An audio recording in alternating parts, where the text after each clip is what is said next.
সহ্য করবে না। ভাইরা আমার, আমরা সংস্কার পরিষদের কথা বলছি, এটা নতুন কোনো কথা নয়। ঐক্যমত্য কমিশনে 30টির উপরে রাজনৈতিক দল একমত হয়ে সকলে এক কথা বলে সংবিধানের টেকসই পরিবর্তনের জন্য, সংস্কার সাধনের জন্য, সংস্কারকে টেকসই করার জন্য সংশোধনী নয়, সংবিধান সংস্কার পরিষদের বিষয়ে সকল রাজনৈতিক দল আমরা একমত হয়েছিলাম। কিন্তু দুর্ভাগ্যের বিষয়, ভোটের আগে পর্যন্ত তারা ফরমালি গণভোটের বিপক্ষে বলে নাই, কিন্তু ভোটের পরে তুলসাট মেজরিটি পাওয়ার কারণে তারা জনগণের রায়কে বিভ্রান্তি দেখানোর সাহস করছে। জনগণ গণভোটের মধ্য দিয়ে বাংলাদেশের রাষ্ট্র কাঠামোতে যে পরিবর্তন চেয়েছে, আজকে 2/3 ক্ষমতার করে তারা সেটাকে অমান্য করার পায়তারা করছে।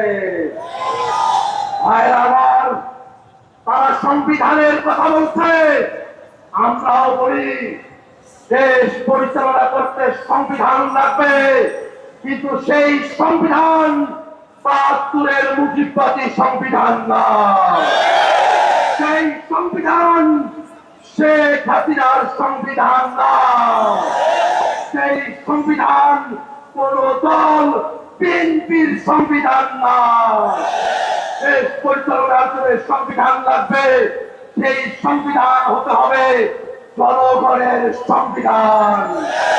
আর সেই সংবিধানে জনগণের কথাগুলো থাকবে, তার অন্যথা আমরা হতে দেব না।